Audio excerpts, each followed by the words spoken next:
Okay, Wave, we have started Home Together. Home Together today is inside because it's raining here in Los Angeles. So hello everybody, today's Tuesday, right? Happy Tuesday, it's Holi Tuesday. It's almost Passover, almost Holy Wednesday, Thursday, Friday. So I know it's probably not a happy Tuesday for a lot of people. It's just, for many people, another day, another staying at home day.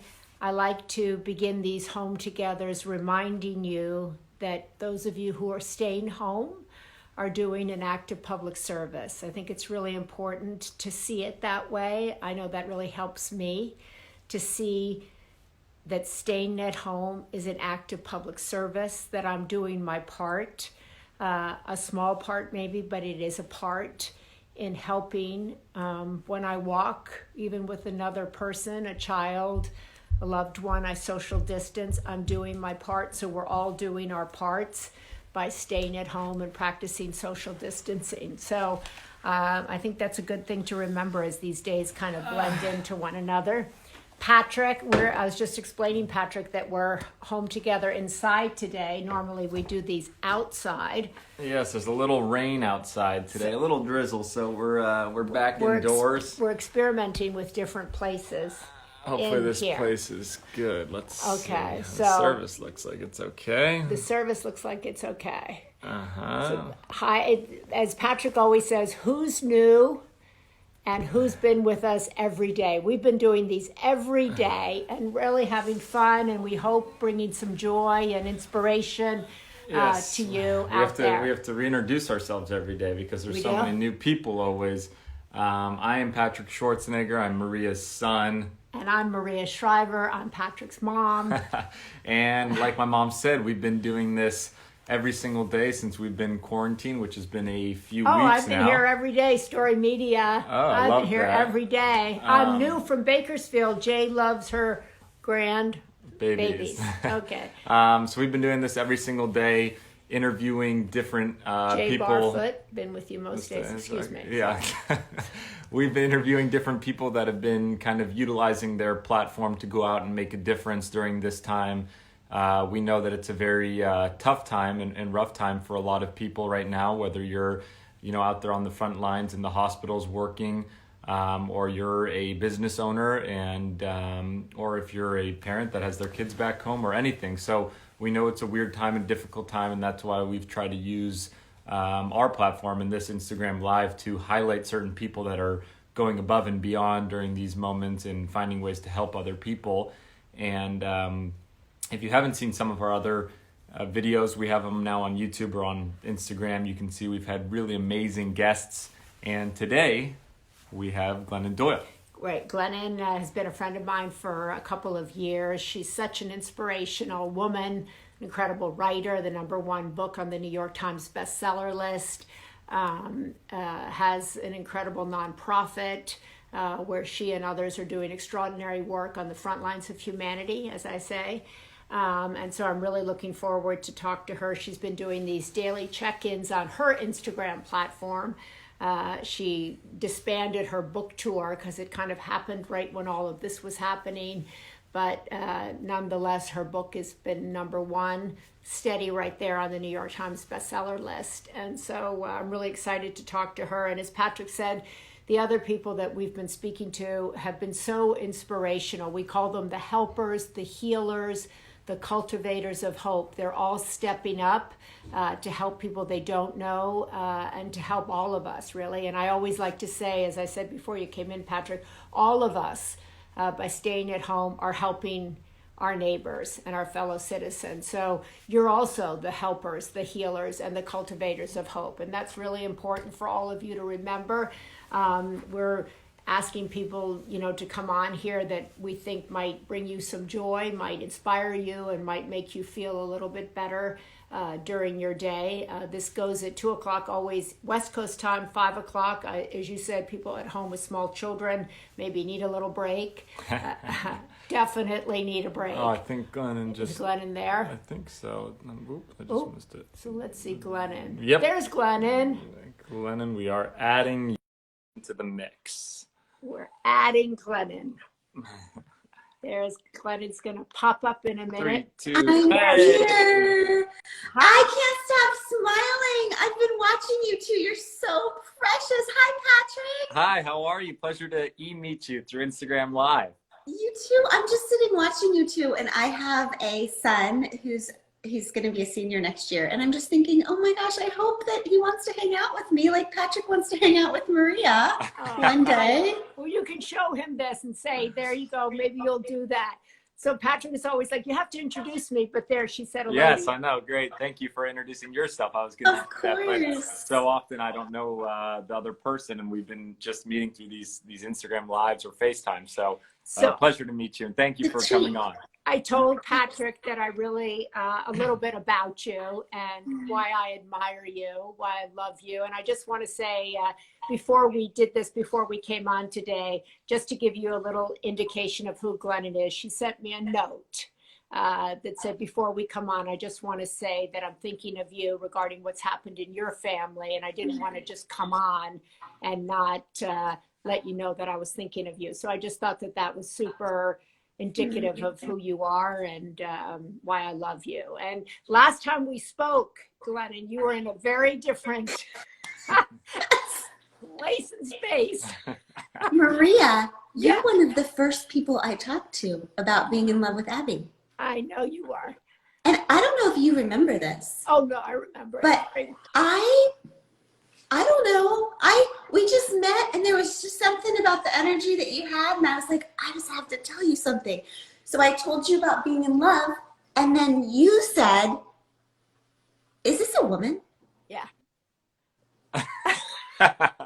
And then I was like, okay, I gotta stop talking. She has magical powers that I just need to step away here. It was so amazing. Oh, you didn't even mention the person or anything? No! Oh, wow. And she had mentioned, and she was promoting a book about her marriage to her husband. And we were about to go out into a live conversation. I was like, let's pick this up after the fact.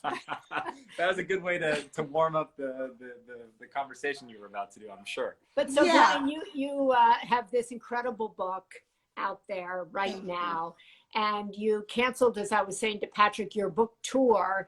But how is this moment for you? You're at home, you're self-quarantined, and you have the #1 book on the New York Times bestseller list. So it's kind of must be a lot of emotion going with you. It is. I mean, you know, this is just life, right? It's like we planned for this book tour for how long? For a year. This is like the most important book I've built, the most important work I've ever done in writing, in art.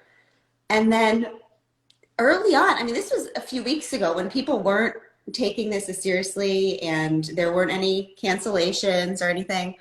And I just started hearing about it on the road and getting a little bit worried. And then one night I just realized, oh, like I'm concerned about canceling this because I keep telling myself that this book that I wrote is the most beautiful thing I've ever created in my artistic life. That's what I was telling myself.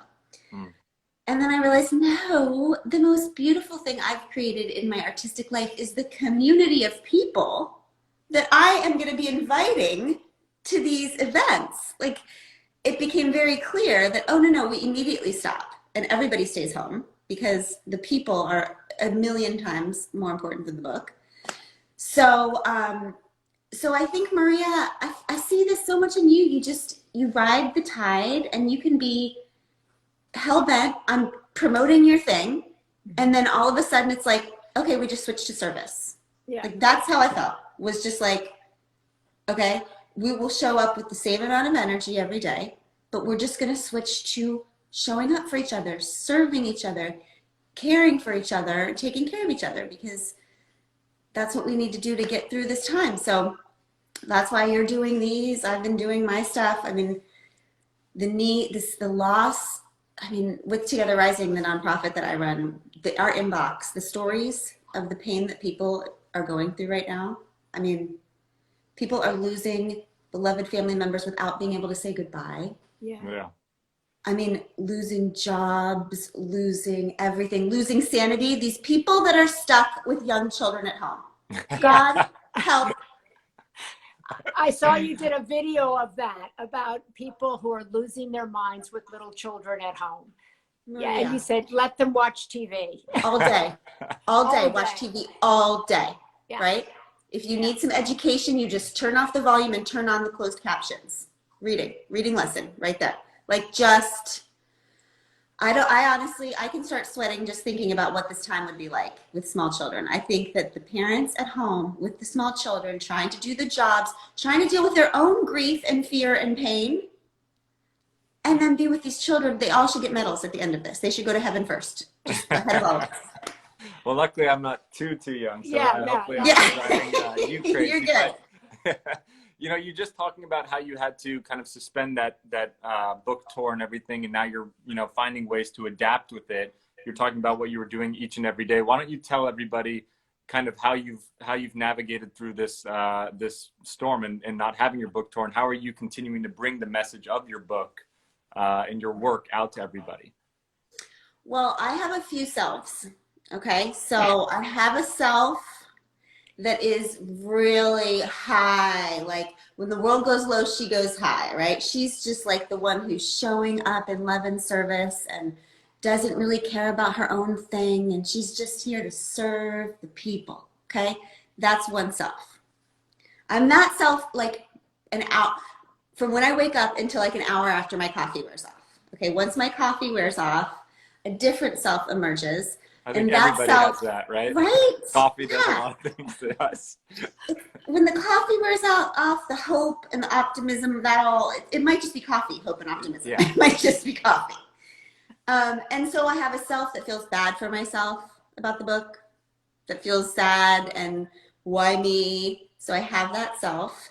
And I think that it's really important right now for us to allow ourselves to have that self, right? Because anybody with any kind of conscience, we've all lost things during this time, all of us. You know, we have lost plans. I have friends who are canceling weddings, seniors in high school who are missing all of their end of their the things they've worked so hard for, people finishing their first year in college, people who just started jobs. Like, there's great, great suffering, and I see it every day in the Together Rising inbox. But we're all grieving. Right? We are all grieving the loss of what our lives were like before. Right. And I think it's important to note that and to name it, because if you watch a lot of the stuff happening right now, it's like we're getting so many messages that we should just hustle more during this time. Like, we should just use this time to be our best selves. Like, you know, I don't know, take up 6 hobbies and, you know, learn jujitsu or whatever. And like, teach our kids to learn to write cursive. I don't know, like all of these betterment.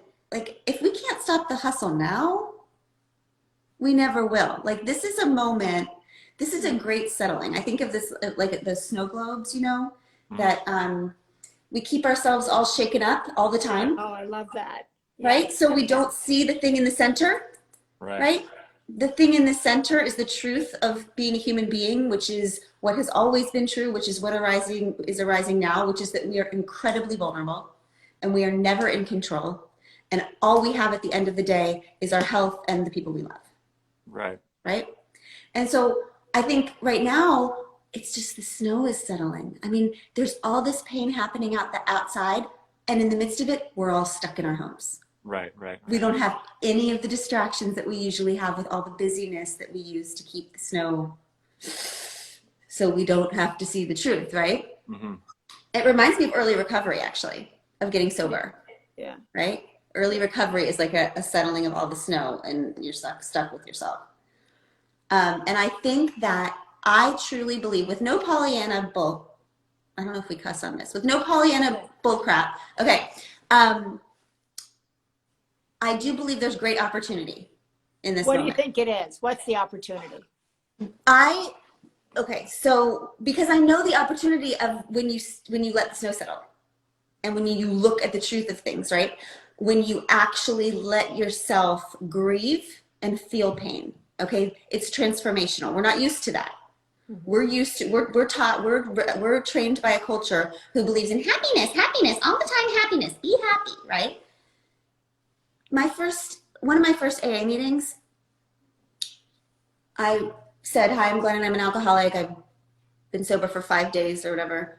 And I just want to say that I feel like shit. Like I feel awful. I feel horrible. And I'm afraid that this is how I'm always going to feel. And I'm afraid that there's some kind of secret to life that everyone else has that I don't have, that makes life easier for everyone else than it does for me. And that's all. And then I sat back down, and this woman came up to me after the meeting, and she sat down next to me, and she said, I just want to tell you something that someone told me early in sobriety. And that is this. It's not hard for you right now because you're doing life wrong. It's hard for you right now because you're finally doing life right. Because you're finally allowing yourself to feel all the feelings, even the hard ones. And the truth is that all feelings are for feeling, right? And that often life is hardest for people who are doing it right, who are letting the snow settle and facing the truth and sitting in it. And the secret is that there is no secret. That's the secret, that life is just really hard. And the only thing that's worse than feeling it all is missing it all. Wow. And I'm just telling you guys that before she said that, I didn't know that. I didn't know that all feelings were for feeling.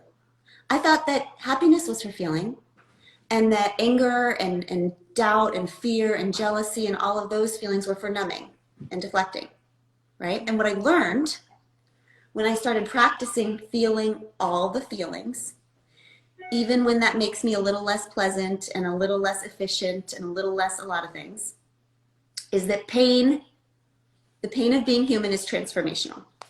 It's how we evolve, right? It's such an important message, particularly for this age, because those of us who have come to learn it usually many years down the road. We don't learn it in our 20s, right? We don't when we're running around like the snow globe, right? That that kind of transformation or learning that usually comes after some real heartache and comes after you're kind of at the bottom. But the opportunity that this generation has to learn some of these things at this moment in time should not be wasted. Right. I was actually going to talk furthermore on that, how you kind of suggested, people that I guess are my age, go through and focus on that or learn from this time. You had a post the other day that talked a lot about self-care, and you weren't talking about, making sure you had self-care of, waking up and going to work out, or make sure your nails were painted or your hair was cut or you looked all glamored up. It was more about self-care in a different way. And it sounds like that's kind of parallel with what you're talking about right now, and taking care of yourself and learning through this time. So what's a way that people can learn if they're not sure if they are going through that quote unquote hardship that you went through, or, using this time not to create 10, 20 hobbies, but to just focus on themselves?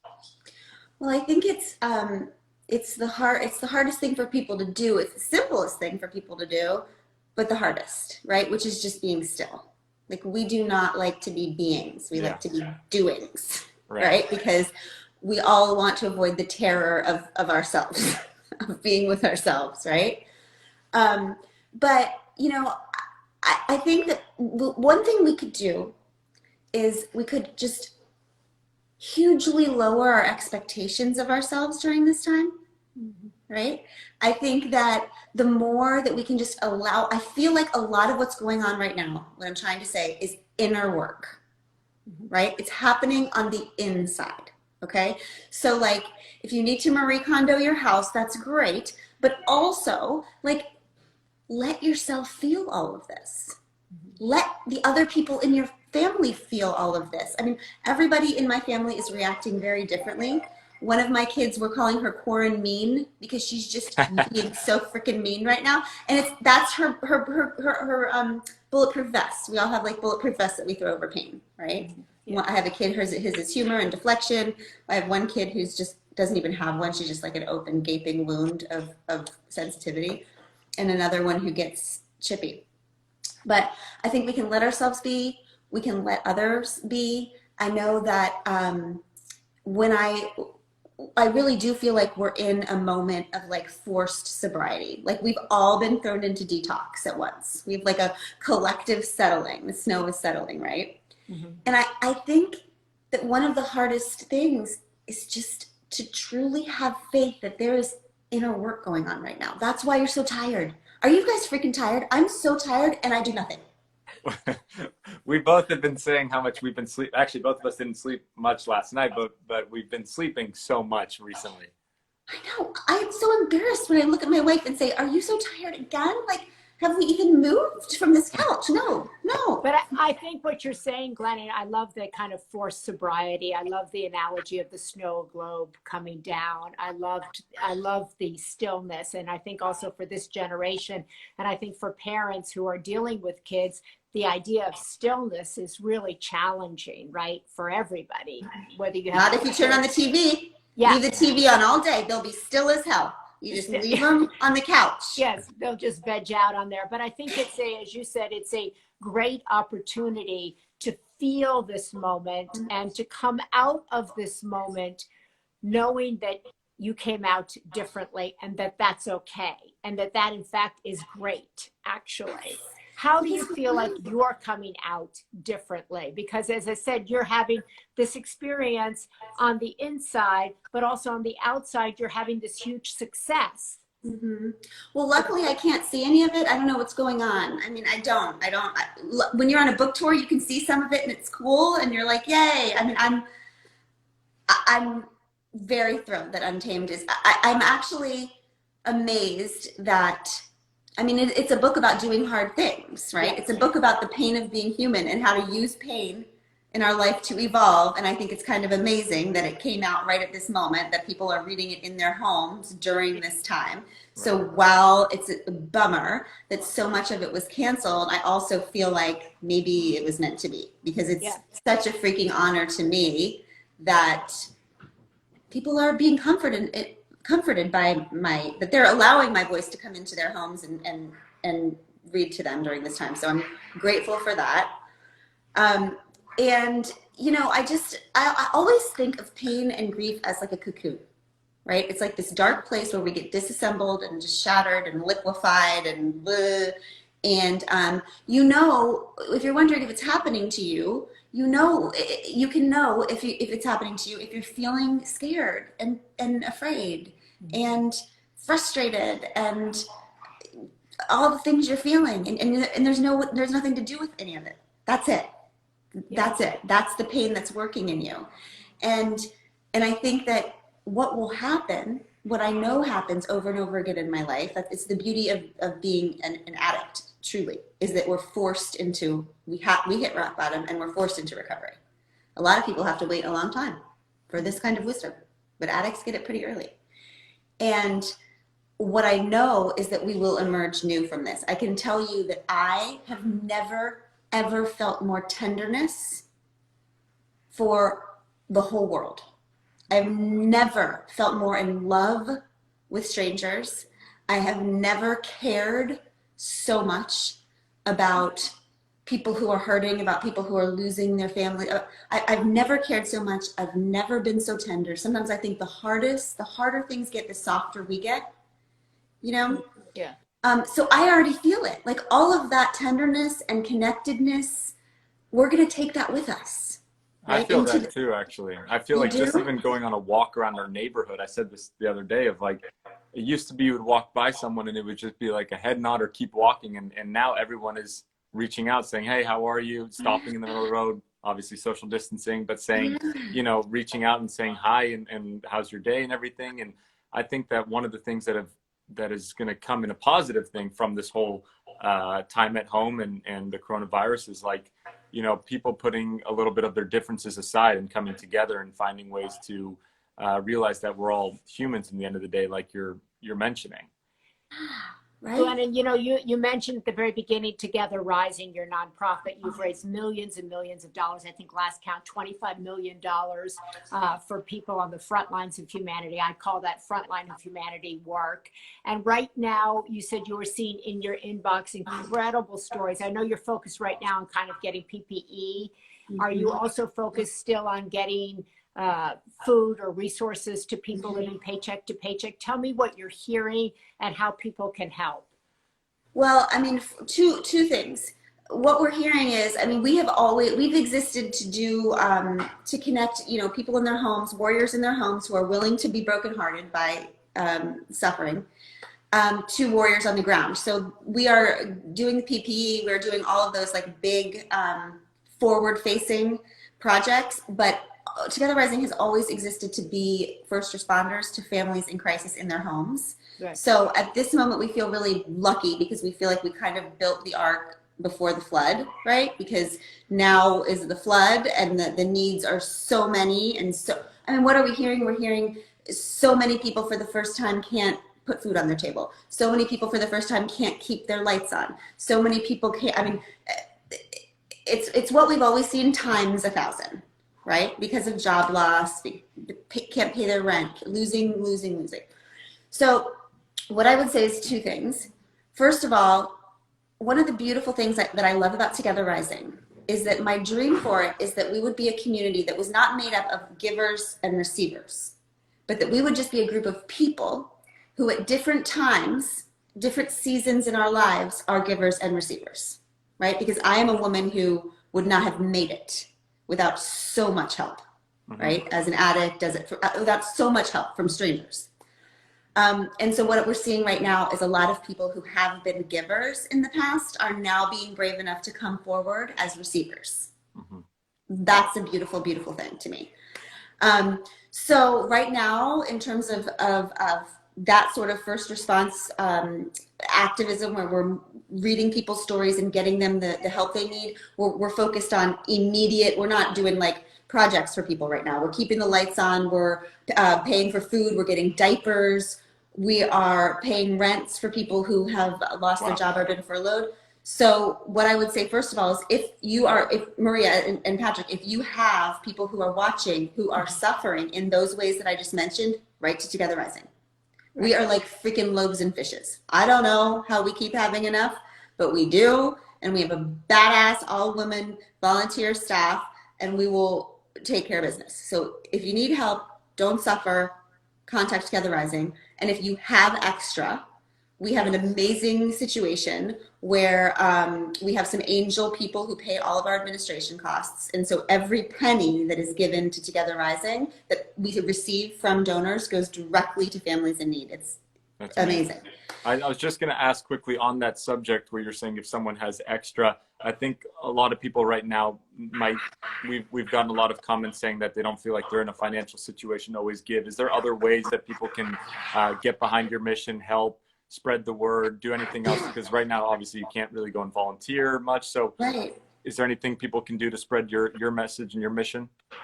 Yeah, I mean, join us on Instagram. I live on Instagram. You can join me on Twitter, but I suck at Twitter. I don't really understand it. But Instagram is my jam. We're there every day. Sometimes I think the best thing we can do is just keep each other company right now.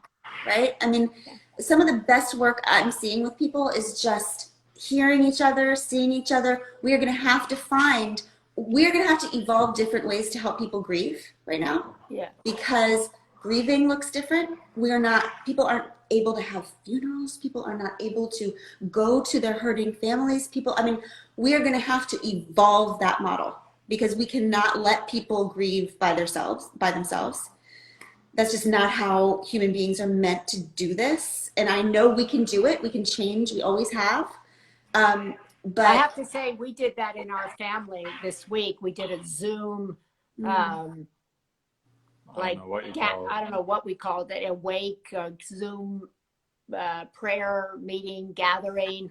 But it was good, but it's not like the real thing. It really isn't. It doesn't, because you can't touch, you can't connect, you can't console. So I agree with you. I think we do need to find a new model, but I'm not sure that Zoom gather thing is the right model. Well, it's something for right now, I It's guess. something You know, for it's right better now, than yeah. nothing, and you know, having to FaceTime someone individually each time. It allowed everyone to kind of come together at once and feel like everyone was there for a moment. But yes, not in the same way as if people are there. But I think what Glennon you do every day is you kind of intimately check in. You Yeah. intimately kind of one-on-one. It's like you wake up and check in. Yeah. I love that because I used to do that, you guys, when I started writing. I used to wake up Yeah. every morning before the kids, years and years, when I started writing. Yeah. And I used to just make myself write until like 6 a.m. and then I'd just push publish on my blog, which helped me save myself from perfectionism. Like my rule was I'm pushing publish no matter what this looks like. So then it wasn't this obsession with making it perfect. So when I started doing these morning meetings, I didn't want to wake up Abby because I wake up so early and she sleeps in. So I was like, well, I can't like brush my hair. Oh, well, I guess I'll just start it without brushing my hair. So then, I mean, I'm looking rough in the morning, but then I thought maybe this is a public service, maybe just to show people remind people of what human beings actually look like, right? When they don't like straighten their hair and do all these things. So yeah, I'm just trying to show up every morning and give us like a touch point, you know, I'm calling it a family meeting, you know, just to like give us some hope and a jumping off point for the day. And a lot of people who are at the family meetings are reading Untamed right now. So it's so wild because I'm doing these things and they're writing back to me stories they're reading from Untamed. And it's weird. It's just this weird, beautiful, I feel close. I feel closer to them this whole tour got canceled and I feel closer to my community than I ever have before. Finally, I just want to reiterate, I said to Patrick, the name of Glennon's book is called Untamed. And he's like, what's an untamed woman? Ooh, that's a good question. Okay, so an untamed woman would be a woman who has abandoned everyone else's expectations of her so she can stop abandoning herself, right? It's a woman who has stopped pleasing and started living her one wild and precious life, right? It's just basically a woman who has stopped being a good girl and is decidedly being a free woman for the first time. And doesn't it sound like, I mean, can it be untamed apply to everyone? I mean, doesn't it, you know, so much of today with social media and everything, I feel like so many people are trying to be someone they're not or try to be what other people want them to be. So it sounds like untamed can be for anyone at that point. It is. And I think we all get tamed in so many different ways. I mean, we are all born with this wild individual self, right? And usually most of us have a couple good years of childhood freedom living as ourselves, and then we all get tamed. Right? The second we're introduced to our social groups, to our churches, to our religions, to our schools, to our families, that's just all the social programming that comes in. Right. So I would say there's plenty in Untamed about men, but I would say any man who is untaming from our cultural definitions of malehood, like that men must be invulnerable and only express anger and all of those things. Any man who is not living that way is untaming, right? And any woman who is trying to unlearn all the ideas about being that a good woman is a woman who is pleasing and accommodating and sexy and pretty and quiet and small and all of that horse shit. Any woman who is letting go of all of that is a woman who is untaming. So you are right. Every single one of us gets tamed. Every single one of us, because we are all socially programmed. Right, and if any of us want to live as our true selves during this one wild and precious life we have to undo those layers and find ourselves again. Well, beautifully said. And for everyone that's on here and watching, Untamed is the book. You can get it on Amazon or wherever online. And you can... there it is. Look at this. Look at this cover. Is this the prettiest thing you've ever seen? It looks untamed. This is my insides. It's actually an x-ray of my insides. That's one of your selves. That's one of your selves. Yeah. Free coffee. And I want to just mention that Together Rising, most of the contributions on there are $25, $10, $25. They've raised millions of dollars and they make a world of difference. Together Rising, Untamed. give our love to Abby. Oh, someone just mentioned if you can to order it from your local bookstore. Indies. That is a better idea than Amazon. So kudos to whoever said that. Yes. Thank you. Call them or email them or however you can get in contact with them. And thank you so much for taking the time. For everyone that's watching again, I'm Patrick Schwarzenegger. This is my amazing mother. What's my name? Maria Maria Shriver. And this is our friend, Glennon Doyle, the amazing #1 best-selling author and good untamed girl. I love you guys. Maria, I'm going to call you later about how to raise call good me boys later. like this, okay? Okay, love you. Patrick, it was so nice to meet you. Nice to meet you as well. Thank you. Stay safe, both of you. Bye. Bye. Thank you. Bye-bye. All righty, another one. That was great. That was a really good point that you made about anybody being untamed. I loved that. I thought you were talking about the bookstores. That was someone else's idea, so whoever said that, I couldn't see the name. But yes, that was good. Whoever. Okay, it's another day in the books. Today is is today Wednesday? No, today's Tuesday. Yes, ordered from my local bookstore in Acton, Missouri. Nice. Yeah, so thank you. And thank you all so much for joining. I thought she was terrific. I think this is I love the snow globe. My hair is untamed. Analogy. Your hair is untamed. Kathy by the beach, thank you. Suzanne Hollingsburg, thank you. Nicole Landy, thank you so much. Will you post this talk? Yes, we will post this talk to YouTube. I don't know how. Yes, I'm working on getting the YouTube up and Patrick, running. are you single? No, he's not. No, I'm not. No, he's not. But I'm working on the YouTube. We're gonna have all these conversations up there and saved. And what we're gonna try to do is take little 45-second sound bites from these interviews and put them on the Instagram with the URLs to the YouTube, so you guys can continue to watch them or share it with your friends, family, etc. And so we thank you guys so much for coming on again and talking with us. We always ask that if you have recommendations for people that you want us to speak with or want to hear from or ask questions, feel free to comment that and feel free to message us. Who do we have tomorrow?